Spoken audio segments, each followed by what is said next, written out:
Bom, tá aqui o Diego de Paula, já conosco.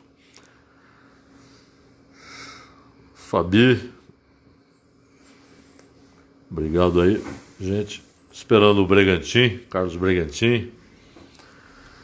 O Douglas Dantas, também conosco. Vamos ver se o Bregantin. Leonardo Nogueira. Boa noite a todos.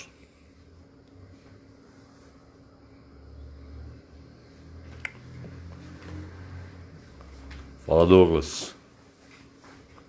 Antônio Paulino.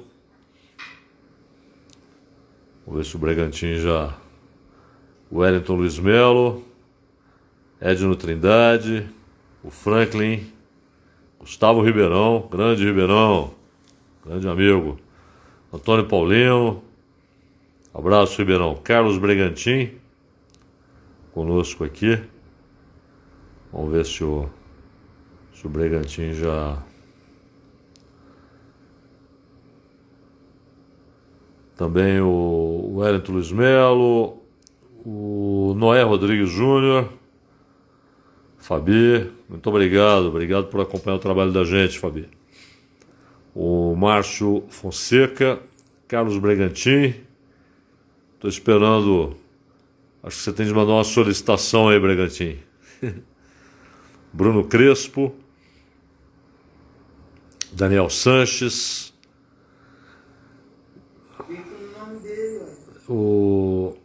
deixa eu ver aqui, Chitine Paulino, Quinti Ren. Opa, um abraço para São Bernardo do Campo. Abraço para São Bernardo. Léo Queiroz. Vou ver quem mais aqui. O Beto Cirilo. Quem mais? Kiko Soares, Edno Trindade, obrigado Edno. Murilo, também conosco aqui. Aguardemos ver se o Bregantin entra, já manda aquela famosa solicitação assim. Eu acho que é assim que funciona, né? Marcelo Sampa.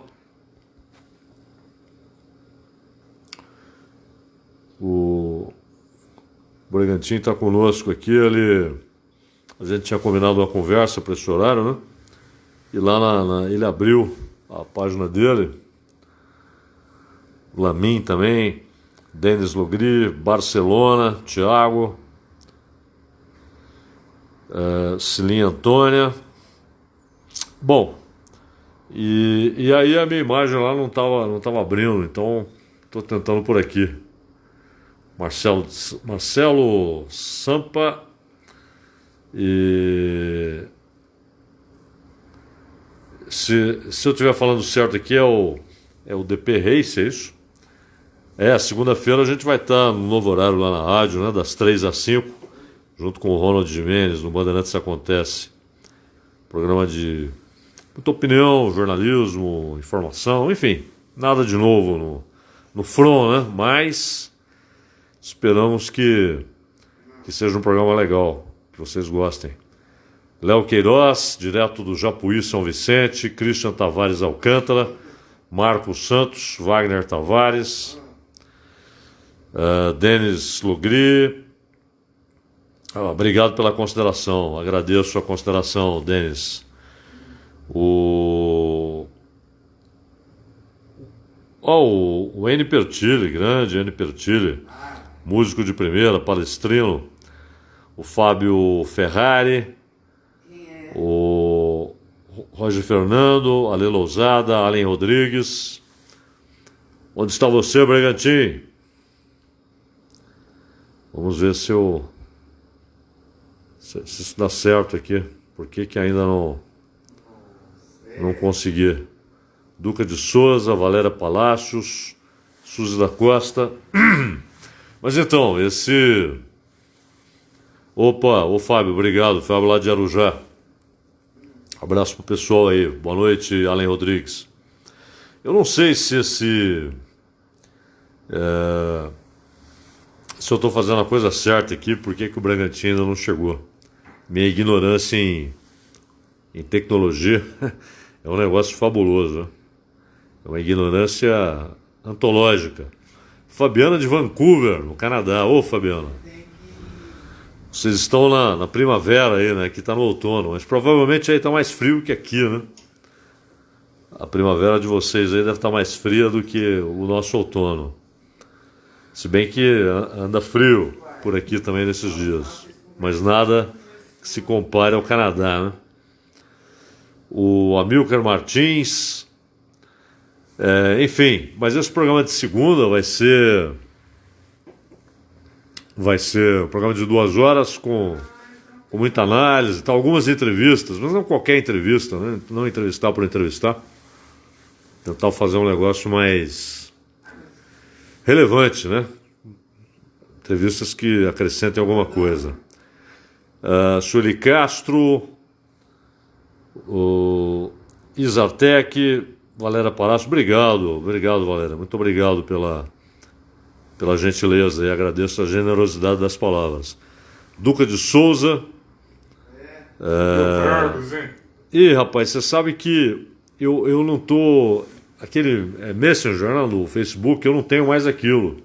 Então, se a mensagem for por lá, eu tô sem aquele negócio. Então, se você puder mandar nesse negócio aqui, no Instagram, né? Aí eu consigo ler. Lucas Chaveiro, tá bom, Duca de Souza? Se tiver lá no Facebook, naquele negócio de mensagem, lá eu não tenho mais aquilo. Aquela parte de mensagem. Então, se você puder mandar por aqui, vai funcionar melhor, né? E Carlos Bragantino, eu não sei se você tem de mandar uma solicitação, Bragantino. Eu acho que é assim que funciona. Você manda uma solicitação, eu aceito aqui. Eu imagino que seja assim, né? Senão a gente volta lá para sua página. Vamos dar um jeito de conversar. Não tenha dúvida. Almirca Martins, de Belém. Pô, grande Belém. Lucas Chaveiro, boa noite, Lucas. Abraço. Diego Bottazini. Isartec, o que está achando do governo federal atual? Fazer uma análise. Olha, eu sou muito ruim para fazer análise de governo, porque geralmente se há um governo eu sou contra, né? Todos eles, com exceção do governo de Deus, né? Mas o grande problema é que tem havido uma fanatização das opiniões, e o fanatismo ele faz desaparecer a capacidade crítica, a lógica, né?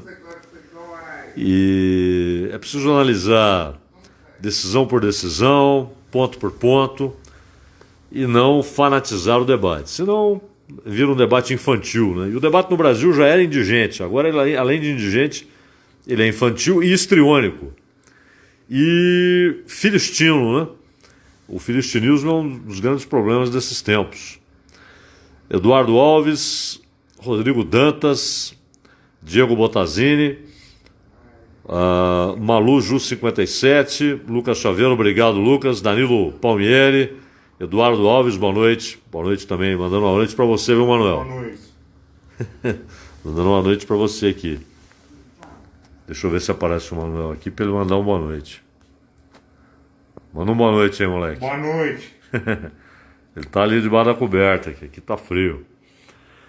Obrigado, Eduardo. DP Reis.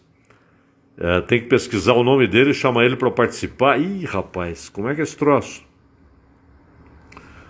Mãe! Eu vou pedir pausa lá na live. Deixa eu ver aqui quem mais. O Gaspar, Nandão, Tchaquerian. Boa noite, viu, Tchaquerian? Suzy da Costa, obrigado. O pessoal de Vinhedo aí, obrigado, Suzy. Heber Arruda, eu preciso colocar o Bragantino aqui. Ele já entrou aqui, mas aqui, ó, ele entrou. E como é que eu faço aqui? A Valéria vai me ajudar. Uma transmissão ao vivo com o Carlos Bragantino. Vamos ver se funcionou agora. Aguardando o Carlos Brigantini. Aí. Opa! Ô, meu Deus. Ô, meu Deus. Rapaz, a minha ignorância nesse troço é monumental. Aí a Valéria me salvou aqui. Eu tô entrando aí, você que não tá me vendo. Não é ignorância total. Eu não sei mexer com esse trem aqui. Mas Não, Eduardo, a Valéria me ajudou aqui. né? Ô, Obrigado, Tadeu, Valéria. obrigado. Simas também. Hã? Um abraço pro Manuel, querido. Ó, tá ali, ó. Tá só debaixo da coberta, ó, Bragantino. Olha lá. Aí, Manuel. Abraço. Abraço, Manuel. Bom te ver. Tá bom só te debaixo ver. da coberta ali. Valéria, tá Deu uma bem? esfriada. Graças a Deus, Carlos. Graças a Deus. Benjamin, seu neto, tá bem? Francisco. Benjamin ontem. Tão bem. Benjamin ontem veio de touca, máscara, viu? Que lindo. Ô, Fernando Torre, obrigado. Tadeu. Não sou não, Tadeu. Sou só cristão, mais nada nessa vida. Lucas Zanon. Hã? Eu estava ouvindo aí você respondendo as questões que os nossos amigos que estão entrando estão colocando aí. Mas, o Carlos, agora a bola é sua. Então, eu tenho uma relação aqui de umas 40 perguntas, mais ou menos. Fique à vontade. Não, Zaidan, eu queria... Saudações para Camila Malinowski, que grande colega da Rádio Bandeirantes. Olha, que legal. Pô, bem-vindos todos. Eu vi você comentando aí já com alguns da nova programação da Rádio Bandeirantes, né, e que você assume o Bandeirantes Acontece a partir de segunda-feira às 3 horas da tarde com o Ronald Gimenez. O Ronald que você me apresentou o dia que eu estive aí no estúdio, você me apresentou ele. Sim, grande Ronald. Excelente jornalista. Que legal. E ele gosta muito de música, eu sei que você gosta de música, Carlos. Aliás, você e o Manuel têm um gosto musical em comum, porque os dois gostam de Beatles, né? Manuel! É nóis! Gosto. Ó meu altar aqui, ó. Ó meu altar. Aqui, ó.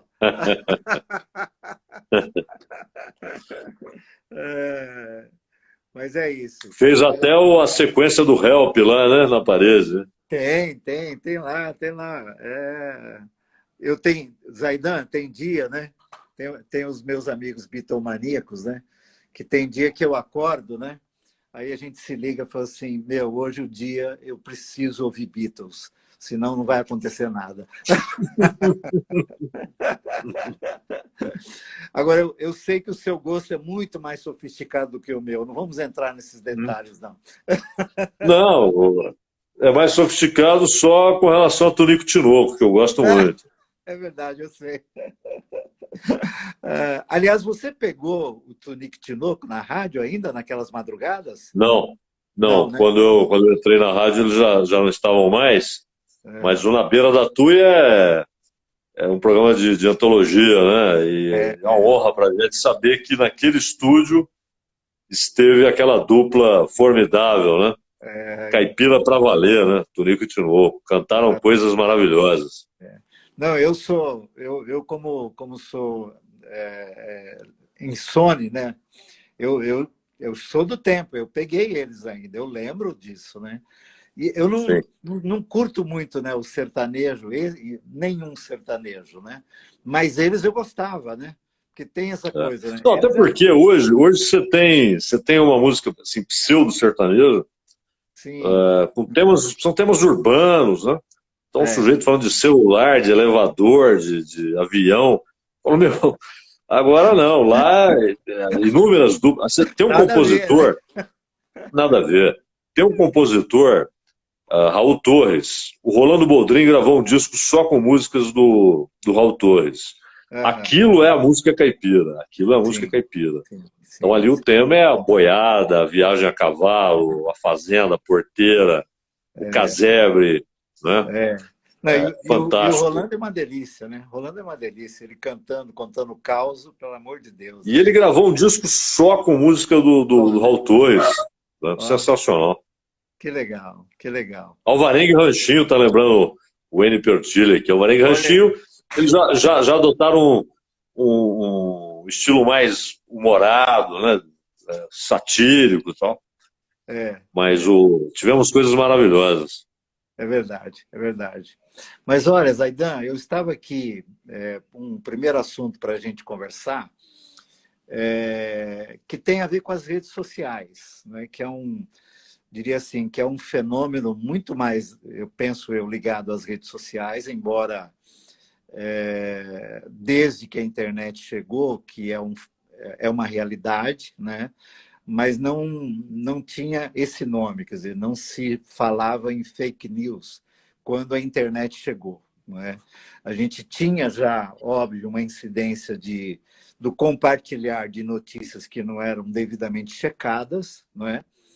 E eu lembro-me até que quando eu comecei a lidar na internet, fui chamada a atenção por uma pessoa, um querido meu, porque eu repassei uma notícia, né? Repassei um link, e essa pessoa que me quer bem, né? Porque as pessoas que te ensinam te querem bem, ela disse assim, olha, ele disse assim, procure verificar as fontes, as datas, enfim, me ensinou, né?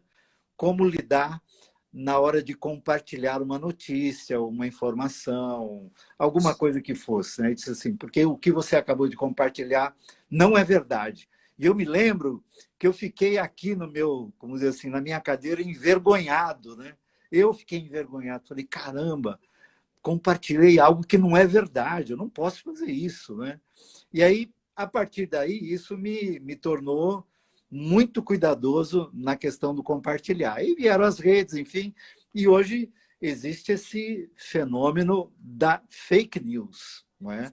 Que, aliás, há um inquérito no Supremo, né, rodando, né, correndo, e essa semana foi uma semana complexa nesse sentido, e tendo como tema central fake news e uma série de protagonistas, enfim, né? E eu queria ver contigo o que você pensa, até mesmo assim, até para quem está aqui conosco e outros que verão, porque eu vou republicar essa nossa live aqui, critérios, né, no compartilhar, critérios no passar informações sem a checagem. Por exemplo, tem horas que você recebe, como eu estou muito tempo nisso, você também, tem horas que você recebe alguns links, né, que é só uma questão de olhar a data e falar assim, olha, isso nem atual né? Sinal que a pessoa recebeu e ela replicou sem sequer dar conta da data, né? Passando aquilo como se fosse uma notícia da hora, do dia, do momento, né? O que você nos diria a esse respeito? Qual o seu pensamento? Lembrando, né, que você resistiu bastante para chegar nas redes sociais, né, Zaidan? Sim, não, eu continuo não gostando, sabe? Assim, não. Mas não é nem uma questão conceitual, não. É que eu não tem muito a ver comigo, né? Eu não. Temperamento não tem muito a ver. Sei. Mas, por um lado, até o UOL, por exemplo, por causa do meu trabalho no UOL, o Twitter foi fundamental, porque eu mandava comentários via Twitter diretamente para a redação do UOL. Sim. E as outras, Instagram, eu nem sabia que eu tinha, né? A Valéria tinha feito aqui, eu nem sabia, um dia ela me contou, eu nem sabia que eu tinha esse negócio. Sei. Mas é muito mais pela família, agora ajuda no trabalho. E no caso do WhatsApp, também os textos que eu para o UOL via WhatsApp, então eu não preciso posso escrever em qualquer lugar, né? Posso estar no ônibus, posso estar em qualquer lugar, eu pego ali, escrevo e mando pro editor, né? Uhum. Agora, com relação agora estou nesse mês não escrevi, houve uma Sandra Cristina, ela está dizendo coisa com a proeza do retrato lá, né? Mas lá na rádio, mas esse negócio de rede social, o que acontece? A internet, ela foi uma consequência natural, porque desde da descoberta ali dos números binários e tal, então nós já tínhamos ideia de que haveria computadores há muito tempo, há muito tempo. Uhum. Na verdade, já havia projeções teóricas no século XIX. E no século XX já tem a materialização, aqueles troços gigantescos e tal, até que o pessoal do Pentágono falou, peraí, vamos fazer uma rede, né? Daí a ideia de ter uma rede de comunicação interna, né? Então ela era intranet, né? E não inter. Ela era intra, era só no interior das Forças Armadas. Então eles conseguiriam uma comunicação mais ágil, mais rápida, né? E então, deixa eu só ver aqui, o Mário Sartec Filho, acho que a mãe dele mandou um beijo, mandaram para ela. Opa, muito obrigado, um beijão para ela, Deus a abençoe. Obrigado, Mário. E também para o Marcelo Orlandim, São Paulino.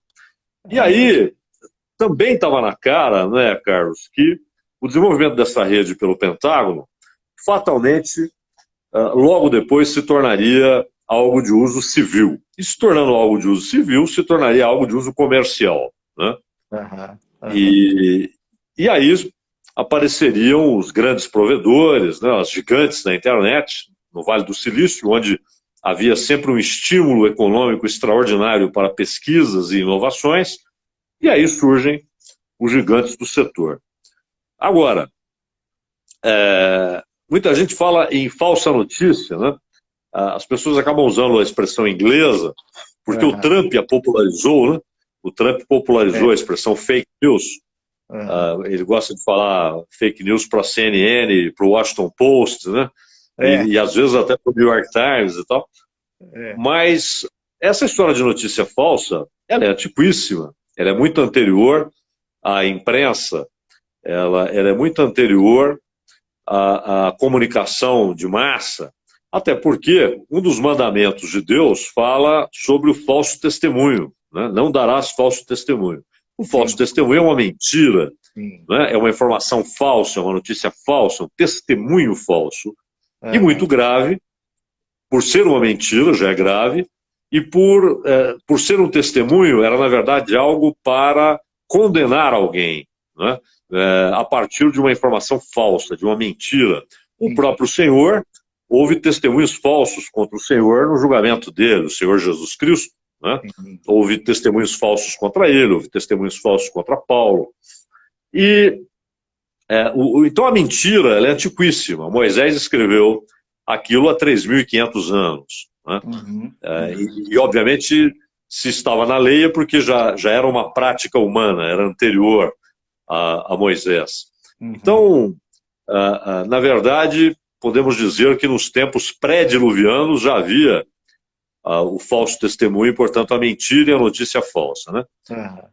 O problema é que com a rede social, nos nossos tempos, antigamente o sujeito falava uma barbaridade qualquer, e todos nós já ouvimos várias, né?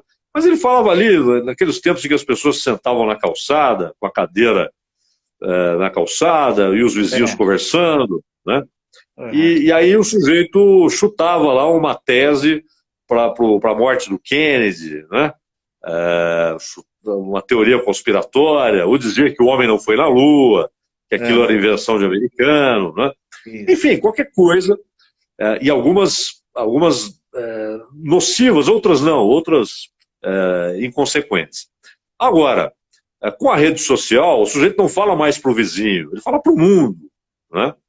E na medida em que isso se torna um instrumento político, isso passa a ser sistemático. Então já não é um cara, digamos, inocente, que solta lá uma bobagem qualquer e manda para a rede. Você tem sistemas para espalhar mentiras, né? São sistemas políticos, e isso não é um fenômeno tupiniquim, não é algo do Brasil, isso é um fenômeno mundial, né? E hoje, há governos que trabalham com isso. Há sistemas, é bom lembrar que, por exemplo, a China, os Estados Unidos, a Rússia, E eu tenho absoluta certeza que também países da Europa Ocidental, como Reino Unido, França, Israel, que é muito desenvolvido tecnologicamente, Coreia do Sul, Coreia do Norte, todos eles têm exércitos cibernéticos, né? No caso de China, Estados Unidos e Rússia, eles são oficiais, não é uma coisa clandestina. Eles assumem que há divisões cibernéticas. Por quê? Eles imaginam que nas inevitáveis guerras que virão, porque haverá guerras, o controle do mundo virtual pode dar a vitória no mundo físico. Então, se você consegue, imagine a capacidade de um exército de hackers chineses ou americanos ou russos, né? Eles são capazes de coisas que a gente nem imagina. Os caras já entraram no Pentágono. Eles entram, né, eles tentam entrar em grandes bancos, às vezes conseguem. Já conseguiram levantamentos de documentos secretos do governo alemão, né? Então a coisa não é brincadeira. E ao mesmo tempo, eles sabem, por exemplo, que se você hoje consegue entrar no sistema central de internet de um governo, dependendo do nível de penetração daquela invasão virtual, você consegue paralisar bombeamento de água, você consegue paralisar fornecimento de eletricidade, você consegue paralisar comunicação e talvez consiga até paralisar a comunicação interna das Forças Armadas daquele país. Aliás, então, o investimento... há muitas películas, né, cinematográficas que são teoricamente são ficções, né, mas que são ficções em cima dessa realidade, dessa possibilidade. Claro. Aliás, a realidade está superando a imaginação dos grandes ficcionistas, né? Sim. Então, imagine, porque lá na frente nós teremos o que é o drone. Hoje você já tem drones gigantescos, né, em operações de guerra, e drones porque não há piloto. E logo você terá robôs nos campos de batalha, né, na infantaria. E se alguém consegue tomar o controle do exército oponente, controlando o seu sistema de internet, a sua rede de comunicação virtual, isso dá uma vitória física. Agora, há outros problemas, e que são bem piores, né? O George Orwell escreveu o antológico, né, já clássico, 1984. Como ele escreveu em 1948, eu acho que ele falou, que data que eu vou pôr? Eu vou só inverter aqui, botou 84. Né? E ali você tem o grande irmão, é daí que vem a expressão Big Brother, né? Que ele escreveu claro em inglês, e o Estado, que é capaz de vigiar todos. Inclusive ele tinha lá o televisor na sala do cara, era visto, mas também via. Ou seja, o telespectador era visto, né, por alguém que controlava uma câmera. Hoje, quando eu li isso, eu falava, pô, que imaginação. Hoje isso é real. Né? É real. Hoje é real. Você tem um sistema, o Echelon... Fala, é quase certo que nós estamos sendo vistos aqui, né? Sim. E aquele negócio, o seu telefone, ele detecta conversas, você faz uma busca qualquer ou fala algo e imediatamente chegam ofertas comerciais relacionadas àquilo que você falou. Só que isso é o lado inocente da coisa, o lado comercial. Né? E você vai comprar ou não, ninguém vai te obrigar a comprar. O problema é quando o Estado é capaz de ver o que você faz. Isso, na China, por exemplo, já está muito adiantado. A vigilância é cada vez maior.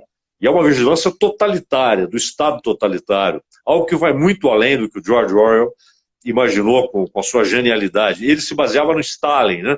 O grande irmão, na verdade, ele tipificava ali o Stalin. Mas nem o Stalin ou o Mao Tse-tung, nenhum deles imaginou né, como chefes de Estado, ou o Hitler, né? Nenhum deles imaginou essa ferramenta que hoje os Estados têm. Nas democracias, você estabelece controles e tal, mas nos Estados ditatoriais, não há dúvida que a internet hoje é um instrumento de vigilância e de repressão. E é bom notar, e aqui a gente entra já num aspecto apocalíptico, é bom notar que esse caminhar para um governo internacionalizado, etc., e que na profecia bíblica desencadeará ou desembocará num governo que será, acima de tudo, contra Cristo, por isso anticristo, né? Não há a menor dúvida que haverá instrumentos de vigilância. Eu fico imaginando os cristãos há 100, 200, ou mesmo nós há 40, 50 anos, né? Quando líamos, por exemplo, que as pessoas não poderiam comprar ou vender sem a marca daquele governo, sem a marca daquele sistema, né? A gente lia e cria, mas não sabia como isso seria operacionalizado. Como é que isso poderia acontecer, né? Hoje sabemos, né, Carlos? Sabemos bem. Agora, Zaidan, indo nessa direção e pegando ainda o gancho das redes sociais, que não é tão antigo, é muito recente, não é? Mas que tipo de sociedade as redes sociais estão construindo? Por exemplo, nós estamos hoje, por exemplo, pelo menos 2 governos, né? Um é o nosso aqui e o próprio Trump, mas o Obama já utilizou muito, né, as redes sociais para chegar aonde ele chegou, o Trump muito, e aqui também no Brasil, quer dizer, elegendo presidentes e mandatários, enfim, não é? Mas a questão disso disseminado e o modo de comunicação entre nós, que mistura essa coisa da ficção com a realidade, da verdade com a mentira, de modo que às vezes você não tem as ferramentas, os aferidores adequados, né, para discernir o que é, o que não é, enfim. Que tipo de sociedade nós estamos criando? Por exemplo, nossos netos. Que tipo de sociedade a cibernética, a tecnologia e todo esse aparato, esse instrumental que nós temos, está construindo? Ainda não é essa sociedade, mas ela está sendo construída. O que você imagina que vem? O interessante é que, embora neste momento a internet permita uma democratização das opiniões, né? Sim. Então não é apenas mais meia dúzia de doutos ou pretensos doutos que saem opinando para um público grande, né? Então hoje as pessoas saem dizendo, às vezes dizendo bobagens, às vezes dizendo futilidades, e dizendo para milhões, às vezes dizendo coisas sérias. E é claro que os políticos não deixariam essa ferramenta escapar às suas ações. Então é natural. O Trump fala, bom, eu não quero que só o Washington Post, o New York Times, a CNN e mesmo a Fox, que é, digamos, mais favorável ao Trump, que apenas esses deem as notícias. Eu vou falar diretamente para as pessoas. E não preciso ir àquele púlpito ali no jardim da Casa Branca, né, para falar para os repórteres. Eu falo diretamente, eu acordo às 4 da manhã e escrevo alguma coisa sobre a China e tal. Então isso há um lado até bom, né, porque as pessoas podem, inclusive, responder. Né? Você vê lá o eleitor que o Trump escreve um negócio, o cara responde, às vezes elogiando, às vezes criticando, normal. O problema é que isso é apenas um estágio, né? E lá na frente, embora nós tenhamos essa comunicação aberta, as pessoas conversando umas com as outras e conversando. Então hoje é possível você abrir lá e ver o que o Caetano Veloso está escrevendo, você pode responder, talvez até em determinado momento ele resolva travar um diálogo, né? Ou, repito, o próprio Trump. Tem gente que se avora e manda lá um negócio para o Trump na esperança de que ele leia. Mas, na verdade, ele não lê, né? Assessores leem e tal. O cara não vai ficar lendo 2 milhões de respostas. Porém, é impossível. Não dá. Agora, o grande problema é que lá na frente isso será um instrumento de estados totalitários, né? Inclusive de um grande estado totalitário. Então, uma coisa... claro que é importante. E outra coisa, nós devemos usar esse instrumento. como você usa brilhantemente, Carlos, para falar a palavra do Senhor, para evangelizar, para levar a boa nova para as pessoas. Eu já disse aqui que você é um doutor em almas, né? E você usa esse instrumento de maneira maravilhosa, porque você faz dele um instrumento para chegar às pessoas. Em vez de conversar com um por um, você pode falar com milhares, você pode se dirigir a milhares ou a milhões, falando a boa nova, né? Falando da vida, falando da verdade. Agora, então, que usemos, é claro, usemos. Né? O Paulo Francis gostava de citar, ele gostava de citar ali os pais fundadores dos Estados Unidos, né? E o Thomas Jefferson costumava dizer que o cavalo já foi um erro, né? O uso do cavalo como meio de transporte, não o cavalo em si, mas o uso dele. Porque ele dizia, as pessoas iam ficar nas suas próprias aldeias, longe umas das outras, né? Esse contato é terrível e tal. Do ponto de vista do mundo, do ponto de vista secular, é verdade, né? Tanto que o Paulo Francis dizia assim, o Rio de Janeiro era uma maravilha antes da chegada dos vândalos, godos e visigodos e tal. Aquela história do Paulo Francis com aquele humor dele, né?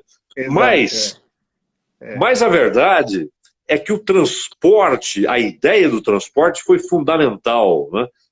Deus a inspirou exatamente para que a palavra de Deus se espalhasse, né? Quem leva a palavra de Deus à Europa é Paulo, que vai como um prisioneiro, né? Vai num navio que naufraga ali próximo a Malta e tal. Ele leva a palavra àquelas ilhas, né? Creta, Malta, e leva à Europa, leva ao centro do poder, leva a Roma, leva ao Império. Então, chega a nós a partir de e-mails, né? Exato. Então, claro. Gutenberg, acho que nem ele tinha noção do que a sua invenção ia proporcionar, né? Anos depois de Gutenberg e a imprensa, né? Você tem a popularização da Bíblia e a alfabetização em massa na Europa para que as pessoas lessem a Bíblia, e surgem as universidades que os protestantes promovem, universidades ensinando em hebraico e grego para tradução direto da fonte do Antigo Testamento em hebraico, do Novo Testamento em grego. Então, o transporte ele se tornou fundamental, como diz o Senhor lá em Mateus 24, né? Que o evangelho seria pregado em cada canto do mundo, então viria o fim. É fundamental pregá-lo, né? Anunciá-lo em cada canto do mundo. E a internet permite isso rapidamente. Nós temos hoje, inclusive nessa circunstância aí do vírus, as pessoas mantendo a comunhão com o uso dessa ferramenta. Esse é um lado. Agora, por outro lado, não há a menor dúvida de que esse será um instrumento, já de estados totalitários, como o caso da China, como o caso da Coreia do Norte. Isso permite a vigilância das pessoas, mas se tornará algo muito pior no grande estado totalitário com o qual a humanidade terá de lidar no futuro, Brigantine. E o que você assim proporia como uma espécie de antídoto para que nós não tivéssemos, nesse sentido, uma humanidade piorada, né? Uma sociedade piorada? Você acha que nós temos condições de, em meio ao que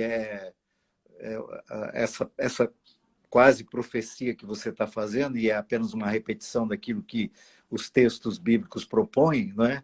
Mas, de qualquer maneira, aqueles que são seguidores de Jesus e, portanto, propõem um novo reino, não é? Uma nova ordem a partir da ótica do Cristo, não é?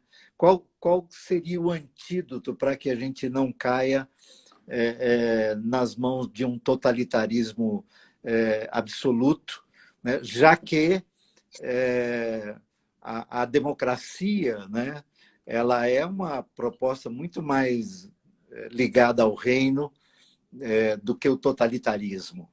O que você propõe? Bom, em primeiro lugar, você falou de cristãos, né? Os cristãos devem primeiro usar essa ferramenta. Usar essa ferramenta para espalhar a boa nova, a boa notícia, a única boa nova, não a outra, né? Antídoto. O único antídoto, porque tudo isso é o mundo, né? O mundo no sentido de sistema. É que a língua portuguesa muitas vezes ela trata coisas bem distintas como a única palavra. É o caso de amor, né? Paulo, por exemplo, no capítulo 13 da primeira carta aos Coríntios, ele está falando do amor de Deus, né? Aliás, aquele texto a gente devia ler uma vez por semana no mínimo, né? É um primor, todo dia. É um primor. Todo dia. E sobretudo viver, né? Mas aquele é o amor de Deus. Aquilo não é humanamente realizável. Não é. Não é humanamente realizável. É o amor de Deus. Mas nós temos, no português, em vários derivados do latim, uma mesma palavra tratando de várias coisas distintas. É o caso de mundo, né? Então, quando o Senhor diz, no mundo passareis por aflições, mas tende bom ânimo, eu venci o mundo, ele está falando do sistema.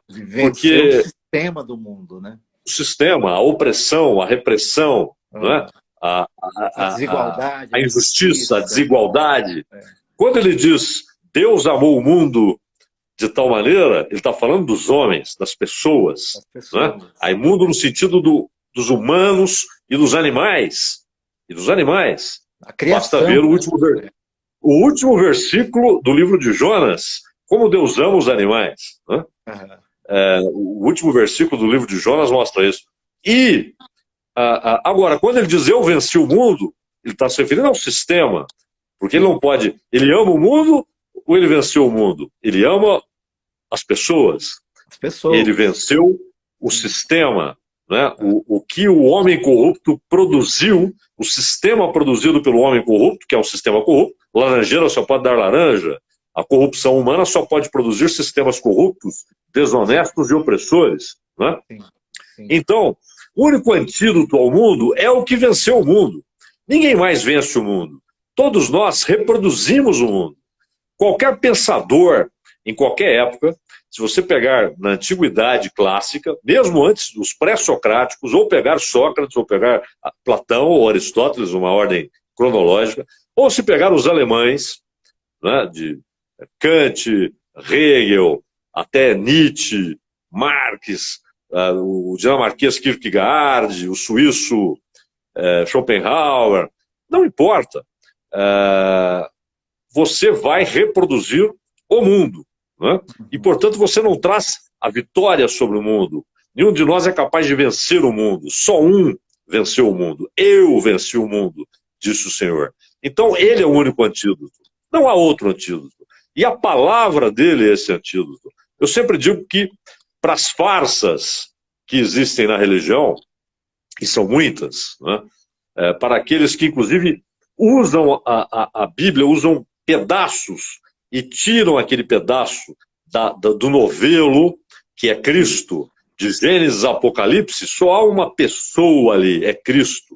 Aqueles que abstraem a verdade e usam trechos para interesses pessoais, para criar novas superstições, etc., eles, na verdade, só um antídoto é a própria Bíblia. Não é? Na Bíblia você tem um antídoto contra todas as mentiras, contra todas as enganações, contra todas as opressões, inclusive não só as políticas, mas também as religiosas. Paulo diz, foi para a liberdade que Cristo nos libertou. Ou seja, porque você pode ser retirado de um cárcere e metido em outro. Então você foi libertado de um cárcere e colocado em outro. Você pode ser retirado do cárcere do Egito e colocado no cárcere babilônico, ou no cárcere da Síria. No entanto, Cristo nos libertou para a liberdade. Quando você lê aquilo, você pode achar, poxa, mas é uma redundância, nos libertou para a liberdade? Não, porque você pode libertar alguém para colocá-lo em novo cativeiro. Um cativeiro diferente. É apenas uma troca de cativeiro. Você foi libertado para ser, de novo, tornado cativo. Só Mas troca ele de levou tornozeleira, cativo. né? Exato, troca de tornozeleira. Ele levou cativo o cativeiro e nos libertou para a liberdade. Não há liberdade fora dele. A religião não liberta, né? Não. A política não liberta, a filosofia, a dita filosofia, os grandes pensadores não libertam. Só há liberdade em Cristo. Por quê? Porque o mundo é opressor, corrupto, repressor, então é preciso vencer o mundo, e ele venceu o mundo, né? Então, o único antídoto para tudo isso é Cristo. E, ao mesmo tempo, esses instrumentos, que serão, repito, inevitavelmente, isso é irremediável, serão utilizados pelo anticristo, ou seja, pelo totalitarismo que será contra o nome de Cristo, né?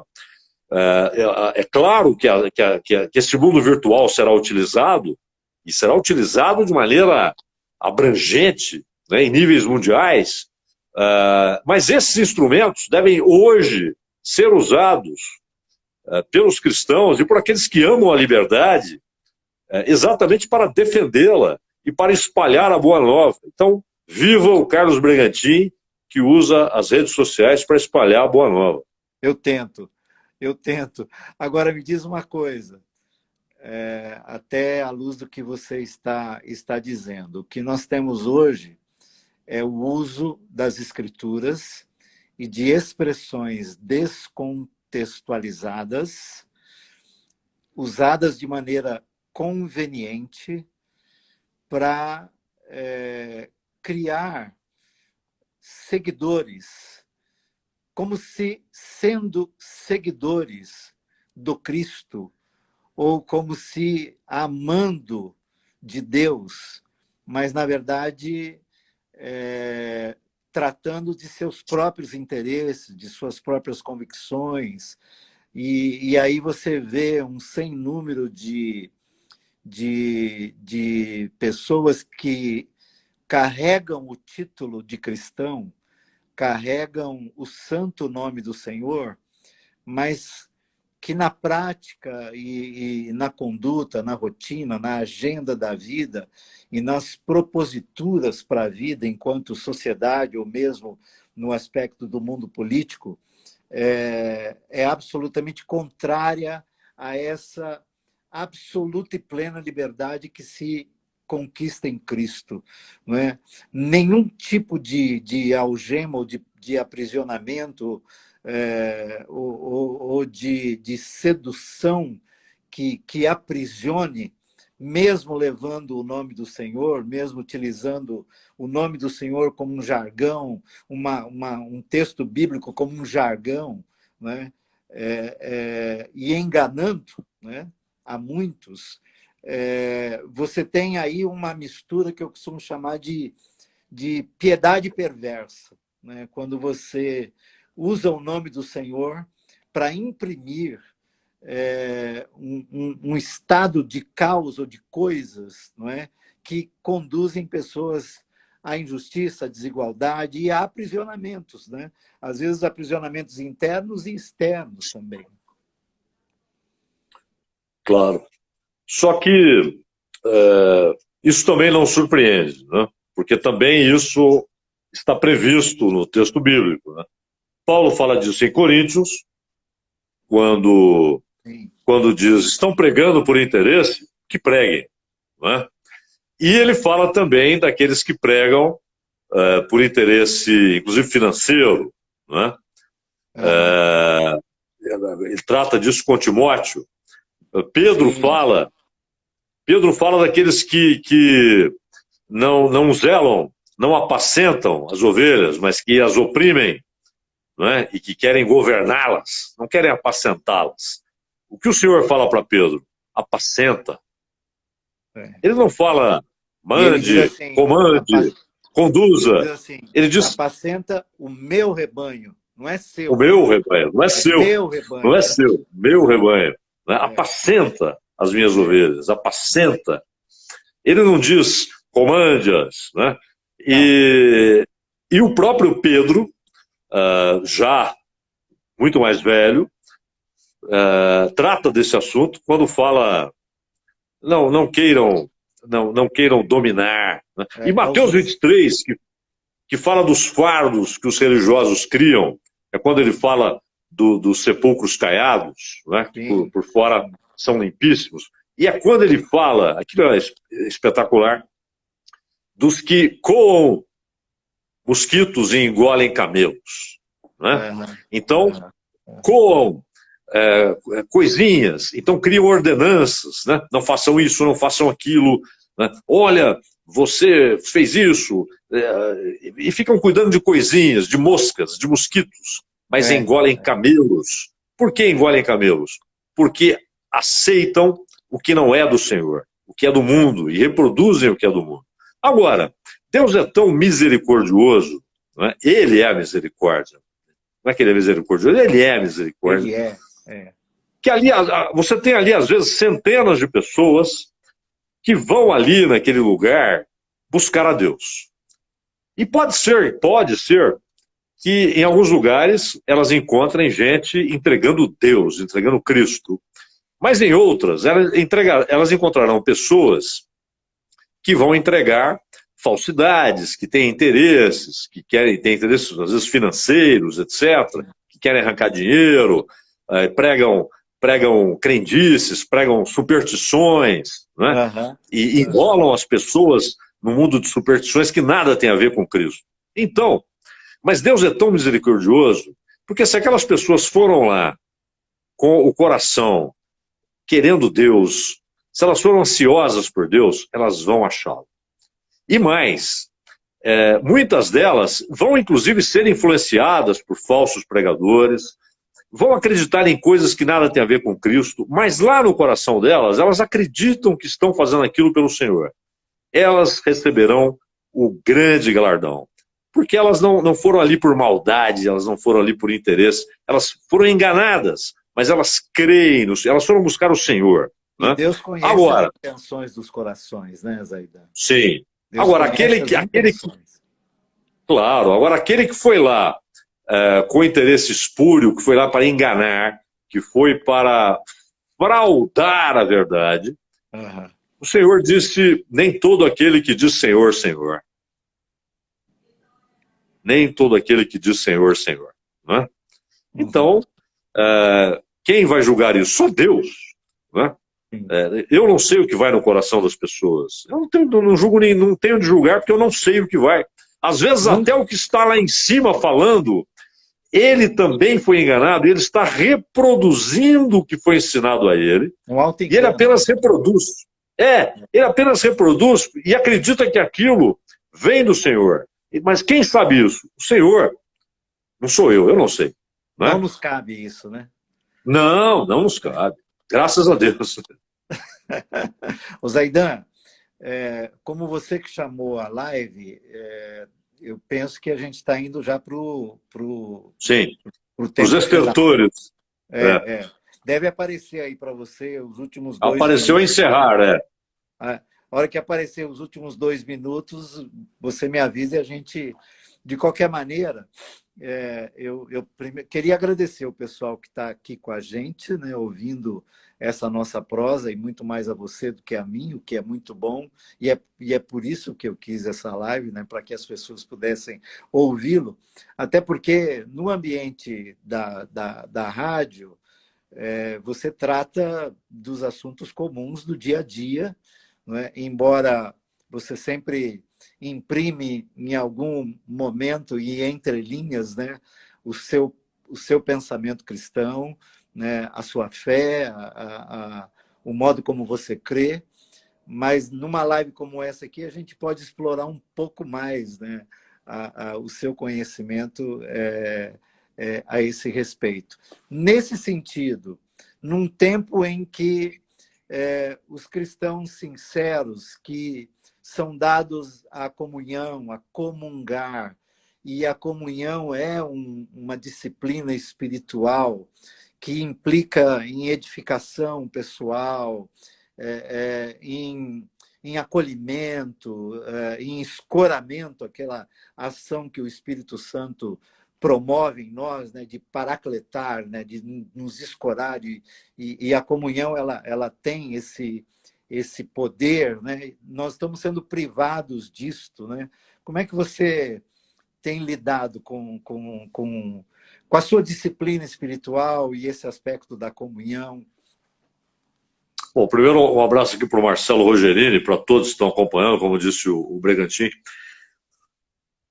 Ô, Carlos, então, esse é o ótimo momento de usar essa ferramenta, né? Então, a gente consegue orar em comunhão, né? Consegue compartilhar, falar do Senhor e orar pelos que estão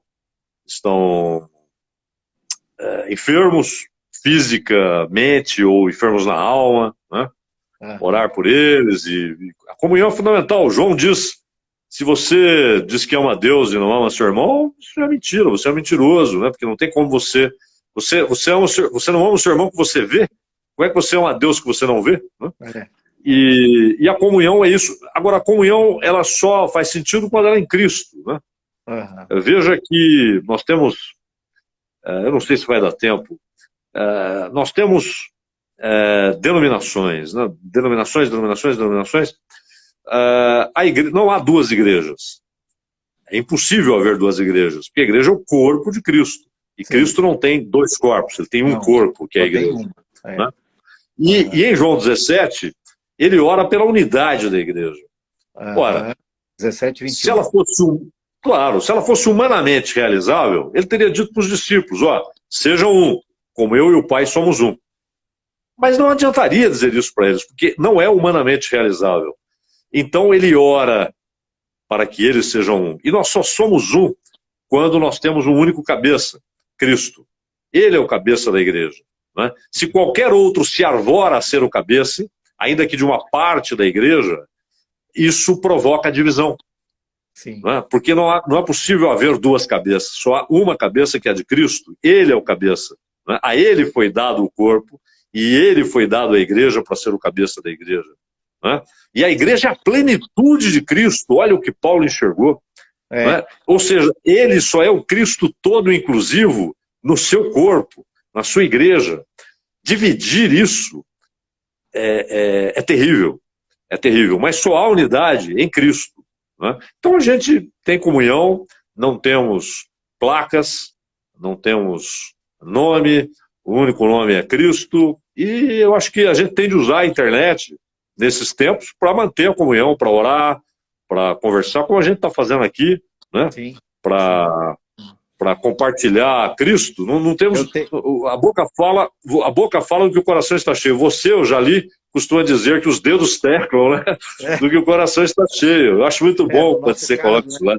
São os dedos que teclam daquilo que está cheio. Exato. Do coração, né? Exato. Então, se o coração está cheio de Cristo, você vai compartilhar Cristo, você vai falar Cristo, você vai escrever Cristo, mas se há outras coisas, você vai expor essas outras coisas. Né? E ele diz que é no coração que está tudo. Né? Está a loucura no sentido da insanidade de estar longe de Deus, é que está a mentira, a perversidade, a impiedade, né? Tudo está no coração. Então, se o coração está cheio de Cristo, você só vai entregar às pessoas Cristo e mais nada. Então, que a internet sirva para isso. Né? Sim, sim. Meu amigo, não sei como te pagar isso.